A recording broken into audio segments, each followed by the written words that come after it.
Bienvenue dans ce nouvel épisode de Secrets de Polichinelle. Et l'oreille, alors ça peut paraître à chaque fois quand je parle de régulatothérapie, les gens me regardent avec des grands yeux en me disant mais comment une oreille va pouvoir soulager une douleur? En fait, l'oreille est reliée au centre de régulation du cerveau. Et donc en stimulant certaines zones de l'oreille, on va de manière instantanée libérer des douleurs.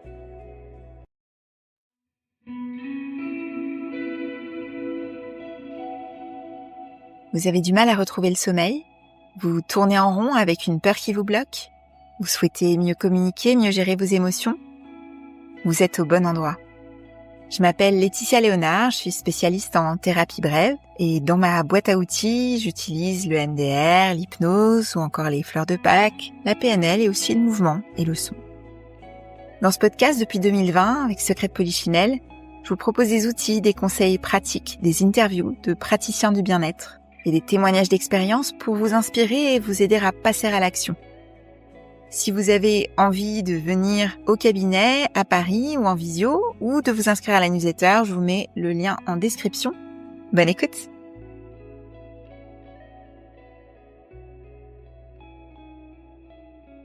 Bonjour Capucine! Bonjour Laetitia. Bienvenue dans ce nouvel épisode de Secrets de Polichinelle.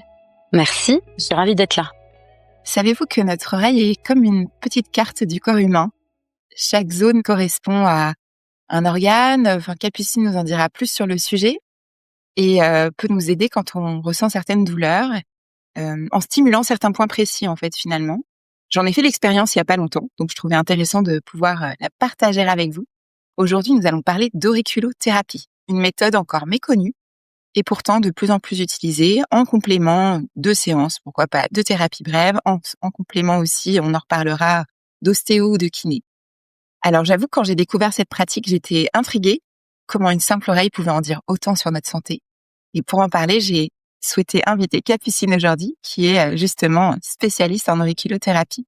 Alors Capucine, est-ce que tu pourrais nous expliquer en quelques mots en quoi consiste cette abréviation qui peut paraître étrange aux néophytes? Ça c'est vrai. L'auriculothérapie, en fait, on a dans notre corps différentes télécommandes, j'ai envie de dire, qui vont permettre à l'organisme de se réguler. Et quand on va stimuler ces télécommandes, quand on va appuyer sur les bons boutons, en fait, l'organisme va se réguler. Et l'oreille, alors ça peut paraître à chaque fois quand je parle de régulatothérapie, les gens me regardent avec des grands yeux en me disant mais comment une oreille va pouvoir soulager une douleur? En fait, l'oreille est reliée au centre de régulation du cerveau. Et donc, en stimulant certaines zones de l'oreille, on va de manière instantanée libérer des douleurs. Mais ce qui est très intéressant avec cette méthode-là, je me suis formée avec le docteur Nadia Wolf, et elle a une méthode qui s'appelle diagnostic auriculaire causal. Et en fait, on va aller chercher quelle est la cause du problème. Une douleur, par exemple, sur l'épaule, on va pas s'intéresser à l'épaule en tant que telle. On va aller chercher pourquoi, qu'est-ce qui se passe, qu'est-ce qui fait que l'épaule est douloureuse. Donc on va aller, c'est une petite enquête en fait qu'on fait dans l'oreille et c'est extrêmement intéressant et surtout c'est extrêmement efficace puisqu'on va aller vraiment réguler la base du problème, la source du problème. Quel type de trouble est-ce que tu peux soulager par l'auriculothérapie? Vraiment, j'ai envie de dire quasiment tout.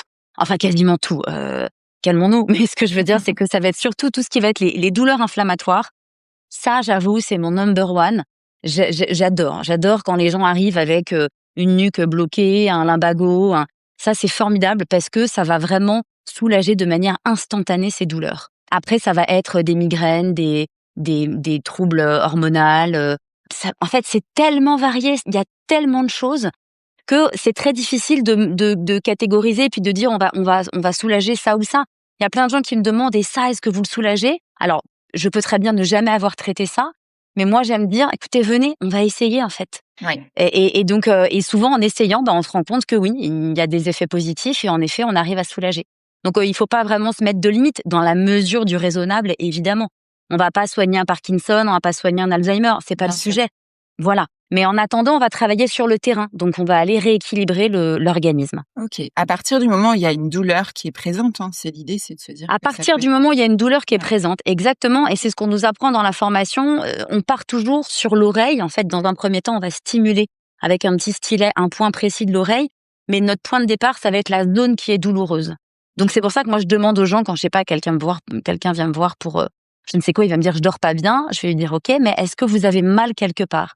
parce que moi, ça m'aide et c'est mon point de départ, la douleur. Oui, la douleur et sa localisation. Ok. Et justement, comme tu commences à parler de séance, comment se déroule une séance concrètement? Alors, la personne arrive et on m'explique la raison de leur venue et moi, je pose des questions sur leur état de santé, les antécédents médicaux, ce genre de choses. Et après, donc la personne s'allonge. Sur la table, j'ai mes petites lunettes avec une lumière et des loupes, parce que l'oreille est quand même un endroit relativement petit. Et moi, je travaille uniquement sur le pavillon de l'oreille.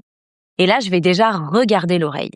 Et en regardant l'oreille, en regardant s'il y a des boursouflures, des petits boutons, des petits points, des vénules, en fait, l'histoire, elle raconte quelque chose. Souvent, quand je sais pas, quand je suis dans le métro ou quand je croise les gens ou je regarde l'oreille, quand je suis assise à côté de quelqu'un, Ouais. je regarde l'oreille. Puis parfois, je peux dire, t'as pas des douleurs d'estomac en ce moment? Ah, c'est Tu fou. peux me dire, ah bah si, ou alors je sais pas. Alors après, pour les femmes, je peux voir aussi les troubles hormonaux. Et là, ce qui est génial, c'est que ma formatrice, elle voit les césariennes. Elle dit, non mais c'est incroyable. Alors j'ai pas encore ce niveau-là, mais tout ça pour dire qu'on voit tout ça dans l'oreille.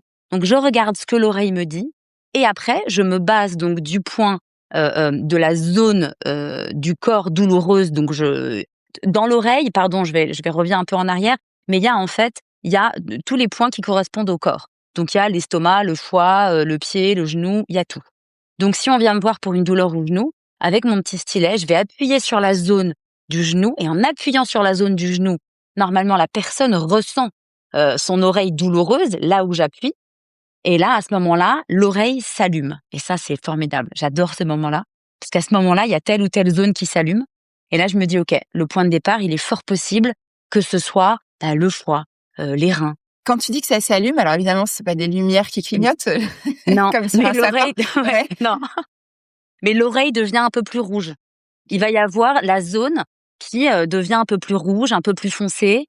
En fait, la vascularisation de l'oreille va changer et ça nous montre. Et ça nous montre l'origine. Après, ça s'apprend. Ça peut paraître quand je raconte ça, on me dit non mais ça va pas, elle est folle et tout. Mais non, ça s'apprend. Et après, en effet, ça devient évident en quelque sorte. Alors que les choses soient claires, je vais pas soulager la terre entière, tout le monde en une séance. Il m'est déjà arrivé plusieurs fois par exemple des tendinites très anciennes, de ne pas y arriver. En tout cas, en une séance, est-ce qu'il n'y ait aucun changement.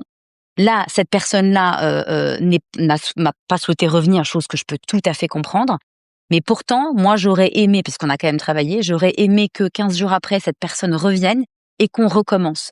Puisque je pense que cette tendinite était tellement ancienne, ça avait engendré d'autres choses. En fait, on pouvait pas tout travailler en une fois. Bien Et sûr. puis, je fais pas de magie. C'est comme en thérapie brève, hein. De toute façon, moi, c'est pareil. Les gens viennent me voir, ça fait 40 ans qu'ils vivent avec leur trauma. Bon, ça va pas être possible de tout régler en 2 séances, hein, donc Exactement. Et ça, Laetitia, je pense que c'est important d'en parler tout à fait. aujourd'hui parce que les gens attendent, et Oui. chose que je peux comprendre, hein, quand on est dans la douleur, peu importe qu'elle soit psychologique ou physique, les gens veulent de la magie aujourd'hui parce qu'ils en peuvent plus C'est vrai. et ils veulent une solution rapide.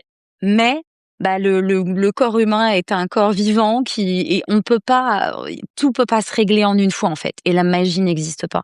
Ça, je le dis tellement souvent, c'est important C'est vrai. d'en parler. C'est vrai. Alors oui, bien sûr, ça peut pas être un budget, mais c'est pas non plus quelque chose qu'on va faire pendant des années. Et de la même manière qu'on va aller s'acheter un smartphone ou un voyage à Bali, bon, on peut décider de l'investir dans sa santé. Ça aussi, c'est un message que j'ai envie de faire passer. Je Ouais. suis d'accord à 100% avec toi.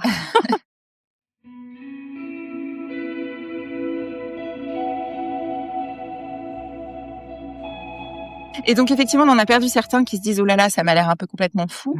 D'où ça vient justement cette, discipline? Alors l'auriculothérapie, on a retrouvé des traces en médecine chinoise traditionnelle. Enfin, il y a de la médecine chinoise qui justement travaille d'une certaine manière sur l'oreille. Moi, c'est pas la méthode que j'ai. Moi, c'est le docteur Paul Nogier dans les années 60 de mémoire, si je ne dis pas de bêtises, qui a mis cette méthode au point, qui est vraiment la méthode différente de la méthode de médecine chinoise traditionnelle, puisque c'est vraiment la méthode qui permet de connaître, c'est celle que je vous disais tout à l'heure, diagnostic auriculaire causal, la méthode de savoir quelle est l'origine du problème. Et ce qui est intéressant juste dans cette méthode, c'est que quand on va trouver l'origine du problème, par exemple, je sais pas, on va dire une douleur au genou, ça va être un déséquilibre du foie. Alors, ça n'est pas que le foie est très malade et qu'on est malade et qu'on a une hépatite et que pas du tout. Parfois, c'est un léger déséquilibre du foie qui est un foie qui a du mal à se détoxifier. Et en fait, voilà, ce qui est intéressant avec cette méthode-là, c'est que un déséquilibre du foie va engendrer une douleur au genou, mais peut aussi engendrer une douleur à la hanche ou une douleur au coude. Donc en fait, en traitant le problème vraiment à la base, on va éviter tous les petits symptômes qui vont sortir de ce déséquilibre principal. Donc c'est ça que j'aime particulièrement dans cette méthode-là, c'est qu'elle permet vraiment un vrai travail de fond. Donc il y a en effet médecine chinoise, il y a le docteur Paul Nogier, mais à vrai dire, dans toutes les médecines naturelles en tout cas, ou parallèles, on retrouve dans toutes les grandes civilisations, chez les Incas ou autres, on va retrouver des traces en fait de ce type de médecine entre guillemets. Intéressant. Et effectivement, très différent de nos médecines occidentales où on ne s'occupe que d'un organe à la fois et on n'a pas cette vision holistique. Alors moi, c'est pareil en séance, les gens viennent me voir pour le mental. Bien sûr, je leur pose des questions sur leur hygiène de vie, sur comment se porter leur corps aussi, parce que pour moi, on peut pas travailler l'un sans travailler l'autre. Et donc, c'est vrai que ça peut être étonnant. Ça passe par l'expérience, comme toujours. Et pour en avoir fait l'expérience, je suis ravie d'en témoigner. Effectivement, j'avais une tendinite. J'étais vraiment en crise pour le coup, et à un point où je me disais, aller en kiné là tout de suite, ça ne sert à rien parce que je ne pourrais rien faire en fait. C'est beaucoup trop enflammé. Et ça m'a permis vraiment de redescendre en température, c'est le cas de le dire, d'apaiser vraiment la crise pour pouvoir ensuite aller travailler en kiné, quoi. Et donc, moi, je trouve ça très complémentaire. Donc, j'en profite Exactement. pour témoigner parce que j'ai testé il y a pas longtemps. Et c'est ça, pardon Laetitia, que je trouve très intéressant et c'est très complémentaire. Et dans ma formation, il y avait beaucoup de kinés et d'ostéo, et j'en parlais aussi avec mon ostéopathe il y a peu de temps. C'est que le fait d'aller désenflammer tout de suite une zone douloureuse, le kiné et l'ostéo vont pouvoir aller travailler en profondeur. Donc vont pouvoir aller rééquilibrer. Le travail sera encore plus efficace et plus rapidement. Donc c'est hyper intéressant et vraiment complémentaire. Mmh. Donc effectivement, c'est un bon indicateur. Et alors, les gens vont forcément se demander si c'est douloureux. Alors, dire que ça n'est pas douloureux, ce serait mentir. Oui. Alors après, en effet, c'est pas extrêmement agréable. Mais après, quand on a une douleur vive ou qu'on est complètement bloqué des cervicales ou d'un lumbago, j'ai des personnes que, quand j'ouvre la porte de la salle d'attente et qui sont droits comme des i et qui me disent je peux pas bouger. Donc en effet, en travaillant sur l'oreille, il y a des zones qui sont douloureuses, mais enfin la douleur reste pas. C'est vraiment le moment en fait où je travaille, parce que je travaille avec des aiguilles d'acupuncture. Et je travaille aussi avec des petits sparabilles, en fait, des petits pansements sur lesquels il y a des petites billes pour permettre d'aller activer en fait les zones en appuyant sur l'oreille. Donc souvent, quand on appuie sur ces zones, oui, ça peut faire un peu mal, mais ce qui prouve qu'il faut rééquilibrer telle ou telle zone. Mais après, la douleur ne reste pas. Et puis surtout, on se sent mieux tout de suite. Enfin, la libération peut se faire tout de suite, ou en tout cas dans les jours suivants. Donc en effet, c'est pas toujours agréable, mais honnêtement, c'est très passager. Non, effectivement, je confirme, c'est passager. Et ce qui est chouette, c'est qu'effectivement, après, on repart avec les petites ces espèces de billes là aimantées, là où ça fait cet effet-là. En tout cas, on peut appuyer dessus pendant encore une semaine et ça continue d'agir. Et moi, il y a eu ça aussi, c'est-à-dire qu'il y a eu un léger soulagement à la fin de la séance. Et ensuite, il y a eu un soulagement qui est parvenu après, en fait, après quelques jours. Donc ça aussi, faut rester patient, voilà, parce qu'au début j'étais là, finalement c'est pas très, c'est pas très efficace. Puis en attendant, si, quand même, il se passe des choses après quelques jours, ouais. Et ça, c'est bien de le dire aussi, Laetitia, c'est que, en effet, moi, je peux vendre le côté instantané tout de suite, mais ça va être vraiment pour certaines grosses inflammations, ça va être tout de suite. Mais en effet, pour d'autres, on peut attendre quelques jours avant qu'il y ait une amélioration. Mais voilà, après, l'amélioration est là, et au final, on a oublié la séance où il y avait en effet 2-3 points qui n'étaient pas très agréables. Ça valait le coup. Ouais, complètement.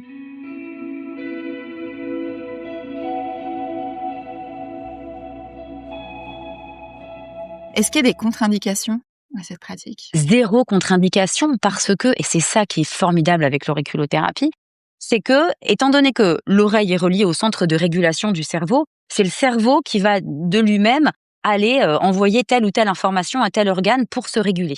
Donc ça passe par le cerveau, c'est pas directement par le système nerveux.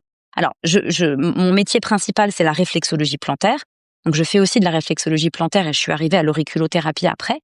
Et j'explique ça parce que, pour le coup, la réflexologie plantaire, dans un pied, il y a 7200 terminaisons nerveuses, et on travaille directement sur les terminaisons nerveuses, donc sur les nerfs, qui sont reliés à tel ou tel organe. Donc là, typiquement, en réflexologie plantaire, une femme enceinte, par exemple, je ne vais pas, en début de grossesse, je ne vais pas travailler sur la zone qui correspond à l'utérus, en réflexologie plantaire. Puisque là, c'est comme si je travaillais directement sur la zone de l'utérus. Okay. Donc, en début de grossesse, il est hors de question de travailler de cette manière-là. Mais sur l'oreille, je pourrais mettre 50 patchs sur la zone correspondante à la zone de l'utérus. je ne la ferai jamais accoucher, il y aura jamais aucun danger. Parce que le cerveau, non, il envoie pas l'information, c'est pas le moment. Il y a pas besoin de réguler, en fait, cet utérus. Donc, c'est ça qui est formidable, c'est qu'il y a 0 contre-indication. Et je fais de l'accompagnement aussi en oncologie. J'accompagne les personnes qui sont en traitement de chimiothérapie. Et là, c'est pareil. Je peux sur l'oreille, mais je peux travailler, mais de manière complètement libre. Donc, c'est vraiment formidable. Alors que sur le pied, pareil, il faut faire extrêmement attention quand on travaille avec des personnes qui sont en traitement de chimiothérapie. Donc, non, il n'y a pas de contre-indication. Et ça, c'est merveilleux. Effectivement, ouais.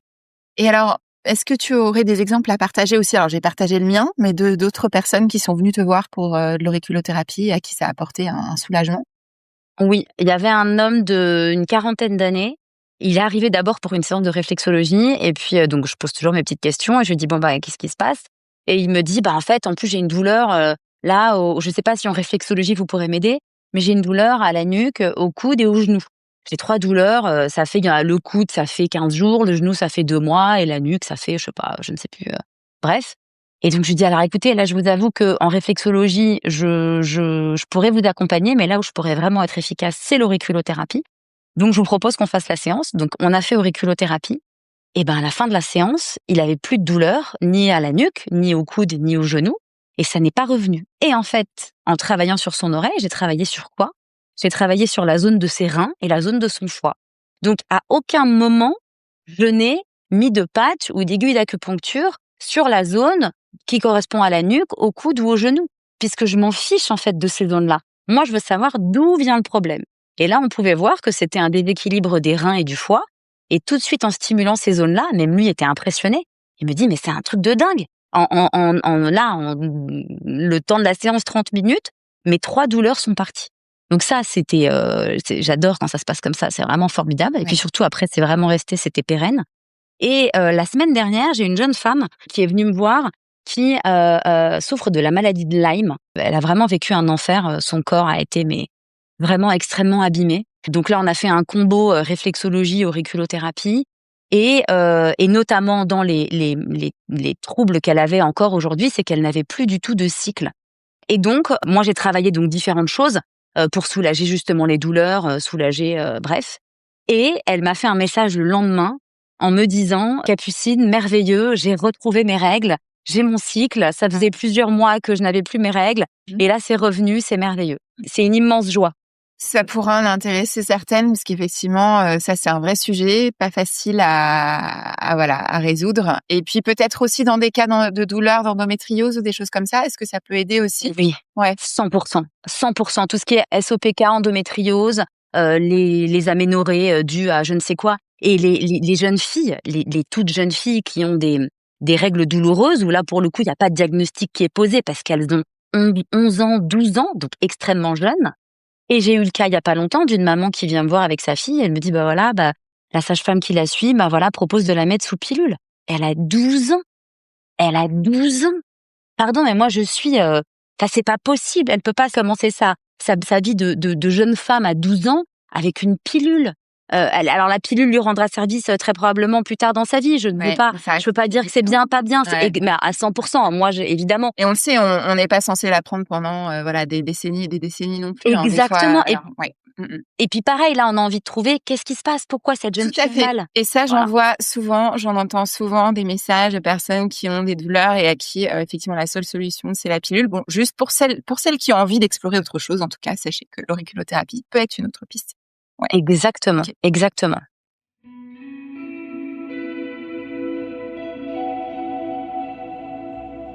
Et donc on disait bon, combien de séances faut-il généralement pour ressentir un effet? Ça dépend des personnes. Il y a des personnes pour qui dès la première séance ça va être extraordinaire. Pour d'autres, moi je sais que dans mon cas, j'ai ressenti déjà un bienfait en fin de séance, mais ça a continué après dans les jours qui ont suivi. Et puis parfois s'autoriser à se dire que si ça fait très longtemps que c'est là, il va falloir peut-être 2-3 séances et c'est ok.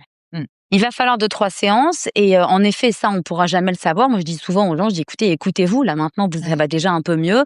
L'important, c'est que la douleur soit déjà un peu redescendue. Quand la douleur est un peu redescendue à la fin de la séance, je dis: «Écoutez, ça, le corps a déjà commencé à bouger, ça va très certainement continuer. Maintenant, écoutez-vous». Donc voyez-vous en fonction de la douleur, en fonction de vous, comment vous êtes. Si vous jugez que dans 15 jours, vous vous dites: «Ah ouais, mais là, je reviendrai bien parce que la douleur a descendu, mais là, elle reste toujours au même niveau, et ben, on se revoit dans 15 jours. Et en fait, ce qui va être extrêmement important de comprendre, c'est que si, par exemple, la personne qui vient me voir a une douleur au genou et que c'est un problème qui vient du foie, on va dire. C'est le foie qui avait du mal à éliminer les toxines.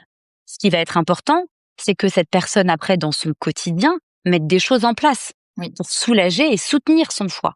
Si la personne derrière va sortir, va avoir plein de déjeuners pro. J'ai eu un sujet avec un monsieur qui vient me voir, justement d'ailleurs, je crois que c'était une douleur au genou. À la fin de la séance, 0. Et il est arrivé, il avait une douleur qui était à 7/10. Il repart avec une douleur à 0/10, plus de douleur. Et là, je lui dis, attention, c'est votre foie la cause, soutenez votre foie. Donc, vous ne buvez pas. Vous, le soir, vous dînez très tôt, très, très, très léger. Vous buvez des citrons chauds, vous vous couchez tôt. Enfin bref, je dis, il faut accompagner votre foie. Je dis, sinon, vous allez revenir me voir toutes les semaines parce que la douleur va revenir. Il revient 15 jours, 3 semaines après, et il me dit, ah ben non, la douleur est revenue à 7. Je dis, comment s'est passé, comment a été votre vie pendant ces 3 semaines? Il me dit, en fait, j'ai eu plein de déjeuners pro, et puis on est sortis, et puis, j'ai dit, je comprends. Je dis, après, je vous dis pas d'arrêter de vivre. J'ai dit, mais tant que vous mettrez pas des choses en place de vous, je dis, là, je peux pas être magicienne. Je vous fais du bien à l'instant T, mais après, c'est votre corps, et c'est vous qui en êtes responsable, et c'est vous qui devez faire en sorte que votre corps, en fait, aille le mieux possible. Donc, moi, je vous donne les clés. Maintenant, si vous pouvez pas les appliquer, je pourrais pas vous accompagner plus. Ouais, tout à fait. C'est un message important à faire passer aussi. Ça vaut pour toutes ces approches, qu'on peut appeler complémentaires, douces, peu importe. Et en thérapie, bref, c'est pareil. C'est aussi de reprendre la responsabilité de sa vie, quelque part. C'est de se dire que on a peut-être connu jusqu'à maintenant la solution, un médicament et le problème est réglé, j'ai rien d'autre à faire. Nous, c'est pas notre manière de fonctionner. Effectivement, on va être là à un moment donné comme guide, voilà. On va donner un soutien, mais après l'idée c'est de se prendre en main aussi et comment est-ce que je prends soin de ma santé pour me sentir bien le plus longtemps possible, bien évidemment. Bien sûr. Et c'est ce que je dis surtout aux plus jeunes qui viennent me voir. Je leur dis, le corps que vous avez là aujourd'hui, vous l'emmenez jusqu'à la fin de votre vie.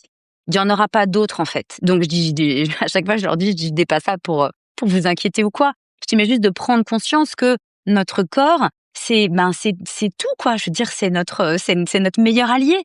Donc, si on n'en prend pas soin, si on prend pas conscience, en fait, après, il sera trop tard. Et moi, je faisais de l'accompagnement avec des personnes âgées. Et le nombre de fois où j'ai entendu les personnes âgées me dire que c'est difficile de vieillir, mais on a mal partout, si j'avais su, si. Et je trouve ça extrêmement touchant à chaque fois, en fait. Je transmets ce message-là.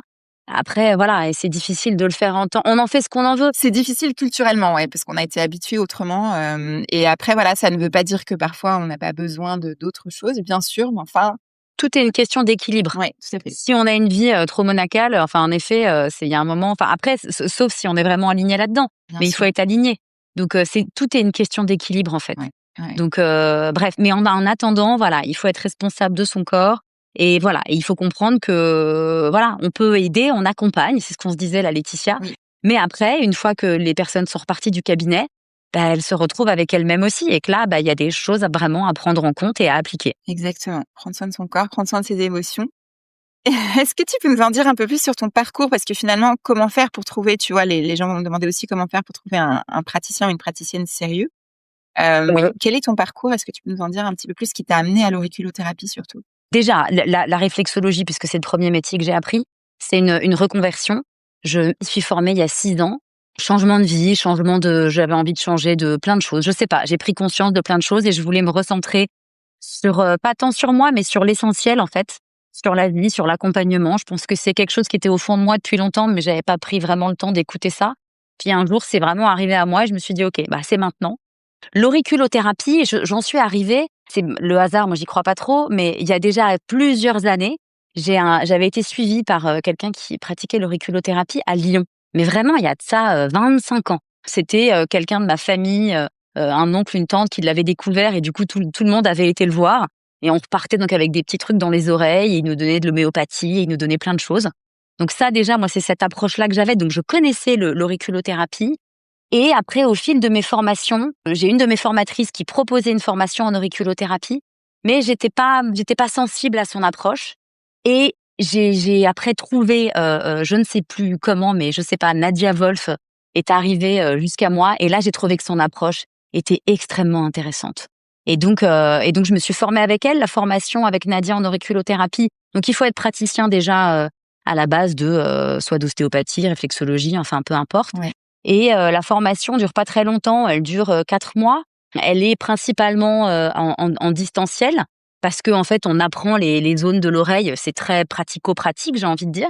Après on a un week-end tous ensemble où là on travaille les uns sur les autres. Et là c'est formidable parce que Nadia aussi travaille sur nous. Les gens, tout le monde, tous les praticiens qui sont là arrivent avec des douleurs et moi la première. Et on repart de là et en fait on est tous, on a plus mal. Ouais, génial. Incroyable. Ouais. Donc ça c'était formidable. Et donc voilà, l'auriculothérapie, c'est fou parce que la réflexologie, je sais exactement de quelle manière elle est arrivée, mais l'auriculothérapie, j'ai vraiment l'impression qu'elle est arrivée, que c'est arrivé vraiment devant moi et que je me suis dit ah ben oui, mais en fait évidemment ça c'est formidable. C'est moins précis que la réflexologie. Je comprends. Et pour ceux qui ne connaissent pas Nadia Wolf, si tu veux en dire 2 mots, enfin, elle fait de l'acupuncture aussi. Moi, je la connais par son expertise en acupuncture, ouais. Ouais, elle fait de l'acupuncture, elle est médecin, c'est un médecin généraliste, mais elle est aussi prof à Harvard. Elle est assez incroyable. Elle est aussi, je crois, docteur en médecine chinoise. Enfin, elle a ce côté médecine traditionnelle allopathique en quelque sorte et médecine traditionnelle chinoise. Donc c'est formidable parce qu'elle a un savoir qui lie vraiment les deux. Donc elle accompagne de manière globale. Elle va avoir tout le côté médical, donc elle va comprendre les conséquences de ci, de ça. Mais en attendant, tout le côté médecine chinoise, où elle va savoir vraiment traiter la personne dans le fond. Enfin, elle est passionnante. J'adore cette femme. Elle est extraordinaire parce qu'elle est passionnante et elle transmet sa passion. Et ce qui est merveilleux, c'est que, alors déjà en plus, on a des mentorats avec elle tous les mois. Tous les mois, on continue à suivre des cas pratiques et voilà, donc on continue à développer, à apprendre. Mais à chaque début de formation ou de mentorat, elle nous remercie. Il dit merci parce que grâce à vous, vous allez continuer à soulager les gens, à soigner les gens de leur douleur. Et elle dit ça, c'est merveilleux. Enfin, je sais pas, elle a un message extraordinaire. Elle est très humaine. Ouais. Elle est formidable. Et d'ailleurs, bon, elle a publié quelques bouquins pour ceux qui ont envie d'aller voir plus loin. Elle fait aussi une formation accessible au grand public sur l'acupression. Donc vraiment, il y a plein de choses qui sont accessibles selon vos niveaux. Et elle fait un petit livre hyper intéressant qui raconte justement l'auriculothérapie. C'est un tout petit livre. Je sais plus, je crois que c'est l'histoire de l'auriculothérapie ou l'auriculothérapie pour tous. Je ne sais plus, mais il est très très facile, très simple à lire et ça explique beaucoup de choses. Donc je trouve que c'est un bon début pour remettre un premier pied dans l'auriculothérapie. Ok, génial. J'espère qu'on aura réussi à transmettre notre enthousiasme pour cette discipline. J'aime faire le lien aussi avec ma pratique des thérapies brèves. Est-ce qu'il y a, Capucine, une peur que tu as su dépasser ou que tu aimerais encore dépasser? On a tous des peurs. Dans mon métier, sans que ça paraisse présomptueux ou quoi que ce soit, non. J'ai pas de peur dans mon métier. J'ai envie d'accompagner. Ça, j'ai pas de peur là-dedans. Peur dans mes peurs personnelles, oui, je peux avoir. C'est très bizarre parce que c'est à l'inverse de ce que je viens de dire. Ouais. Mais je peux avoir peur de me lancer, je sais pas, pour des choses un peu sportives ou pour des choses un peu, je sais pas, cet été on a fait du canyoning. Oui. Et il fallait sauter de 4 mètres. Ah non, mais j'avais envie au fond de moi de le faire. Mais j'avais une envie au fond de moi. Et je suis restée 5 minutes là en haut du truc et j'ai pas osé. Et au bout d'un moment, je ne sais pas qui est arrivé derrière, mais il y avait quelque chose d'invisible qui est arrivé qui m'a dit non mais c'est maintenant et vas-y. Et donc pour la première fois de ma vie, parce que je peux être très peureuse dans ce genre de choses, pour la première fois de ma vie, j'ai réussi à dépasser cette peur. Mais incroyable. Et bon, j'ai fait un saut de 4 mètres. Bon, très bien, so what? Mais sauf que pour moi, qui suis vraiment peureuse, c'était formidable. Donc voilà, j'ai plus peur de ce genre de choses-là. Je suis peureuse. Ouais. J'ai quand même une nature assez peureuse. Et dans ces moments-là, ce qui va t'aider, tu sais que c'est la présence de quelqu'un, c'est les mots de quelqu'un. C'est à un moment donné, tu te dis, bon, allez, si, quand même, j'y vais quand même. On verra après comment tu gères ça. C'est le mental. Les autres, ça va, ils sont là, ils m'encouragent. Et bien sûr, c'est formidable, mais c'est pas ça. C'est moi et de me dire, en fait, et de rationaliser et de me dire, non, mais tu le fais là, il y a un guide, il y a tes enfants qui l'ont fait avant, il y a machin, tu peux, c'est l'endroit le plus safe du monde pour sauter, fais-le. Donc c'est un travail mental. C'est vraiment le mental. Donc je me confronte à moi-même. Génial. Oui, merci pour le partage. Quel autre secret de Polichinelle tu aimerais voir abordé dans un prochain épisode? Il y a un sujet dont on parle souvent en consultation, en fait, où les gens sont vraiment très malheureux avec ça, c'est la culpabilité. Alors, je ne sais pas si c'est un sujet qui a été vraiment abordé et si vraiment on peut en faire un sujet principal, mais je trouve, et j'imagine que toi aussi, Laetitia, tu dois être confrontée à ça en consultation. Oui. Et la culpabilité, pour moi, vraiment, et c'est à chaque fois quand je parle aux gens, je leur dis, pas de culpabilité. Ouais. Ne vous collez pas à cette culpabilité qui ne doit pas exister, ça n'est pas la vôtre. Pour moi, c'est quelque chose qui ne devrait pas exister, la culpabilité. Ouais. Je trouve que ça ne fait pas avancer. C'est très personnel, ce que je raconte, mais je trouve que ça ne fait pas avancer. Au contraire, les gens, du coup, se noient se freinent et se noient. C'est vrai. Pour moi, il y a vraiment une noyade dans la culpabilité et je trouve qu'on devrait désacraliser, en fait, cette culpabilité. On devrait la balayer de nos vies et de dire stop. En plus, dans un pays avec une culture de la culpabilité, quoi, la culture de la faute, quoi, qui est quand même beaucoup. C'est un truc de dingue, Ouais. Et ça commence à l'école. Ça commence à l'école, l'éducation à l'école. Pardon, je remets pas tout en cause aujourd'hui, mais je me dis, mais comment est-ce qu'on peut élever nos enfants avec cette culpabilité permanente? Et aujourd'hui, je vois des mamans qui se sentent coupables de tout et qui sont, alors qu'elles sont là, mais elles se donnent, mais fois 1000 et elles font, mais mieux que personne. Et elles sont, mais admirables. Mais non, et elles se sentent coupables de la société, de leur mère, C'est vrai. de leur mari, de qui on veut. Bref, la culpabilité, pour moi, c'est un vrai gros sujet. Ouais, ça pourrait être intéressant, effectivement. C'est quelque chose, évidemment, sur lequel le MDR peut beaucoup aider, notamment. Les fleurs de bac aussi, d'ailleurs, qui sont un peu mon fer de lance, et j'aime beaucoup. En termes d'apaisement, mais c'est marrant, de la même manière que tu vois, l'auriculothérapie peut apaiser notamment des douleurs physiques. Les fleurs de bac, c'est un peu l'idée aussi d'aller apaiser, tu vois, des émotions un peu trop intenses. C'est ça qui est intéressant aussi. C'est intéressant de faire le parallèle, je trouve. Effectivement, la culpabilité est très présente, comme tu le disais, par les injonctions sociétales, l'éducation, suivant l'environnement dans lequel on a grandi. Et effectivement, ça peut beaucoup freiner quand on arrive à travailler dessus, parce que le cerveau est plastique et c'est ça qui est génial, et qu'on arrive à s'en détacher, ça peut vraiment changer la vie. Ouais. Je pense que oui. Et puis, il y a un autre livre que j'aime beaucoup, qui est de Louise Bourbeau, qui s'appelle La puissance de l'acceptation. Et ça, j'en parle souvent aussi pendant les séances. Alors là, moi, je parle de culpabilité, mais aussi d'acceptation, mais aussi le fait de l'acceptation va nous enlever justement cette culpabilité. Et c'est un livre qui est extrêmement intéressant pour dire que l'acceptation, c'est pas renoncer. Accepter, c'est pas c'est pas baisser la garde, c'est pas être à la ramasse, c'est pas être faible. Au contraire, accepter, c'est extraordinaire. Bref, ça fait partie des petites choses qui, moi aussi, en accompagnement dans les séances, j'essaye d'apporter parce que en effet, il y a le corps, et tu le sais bien, et c'est là où on est toutes les deux extrêmement complémentaires, Laetitia.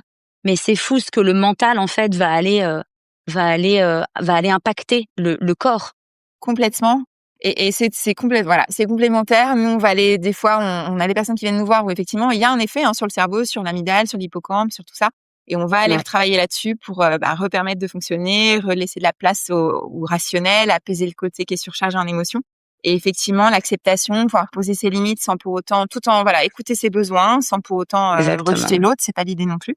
Et c'est un travail intéressant et qui peut vraiment être j'utilise de temps en temps des mots en anglais, un game changer, mais c'est vraiment ça. Oui. Ouais. Je mettrai en description les liens pour te contacter. Si on veut te suivre, je sais que tu es assez active sur Instagram. Je mettrai aussi le lien de ta page, c'est ça? Tout à fait, avec plaisir. C'est capucine.réflexologue. Puis tu as un site, après on peut prendre rendez-vous. Tu es localisée à Asnières, et puis et tu fais effectivement de la réflexo, de l'auriculothérapie principalement. Exactement. Génial. Merci beaucoup, Capucine. Avec plaisir. Merci à toi, Laetitia. C'était vraiment passionnant. J'espère que ça donnera envie à d'autres de découvrir l'auriculothérapie. Et de se former aussi à l'auriculothérapie. Et se former aussi, bien sûr. On a besoin de davantage de thérapeutes dans tous les domaines. Donc, effectivement, si vous êtes kiné, ostéo, intéressez-vous à l'auriculothérapie. Allez-y. Ouais, génial. Merci d'avoir écouté cet épisode de Secrets de Polichinelle. Si l'épisode t'a plu, je t'invite à le partager avec tes proches, avec ton entourage, à mettre aussi un avis 5 étoiles ou même à me laisser un commentaire. Et puis si tu as envie d'en savoir plus sur les actualités autour du podcast, ton activité de thérapeute, tu peux également me suivre sur mon compte Instagram qui s'appelle laetitia.thérapie@podcast. À bientôt!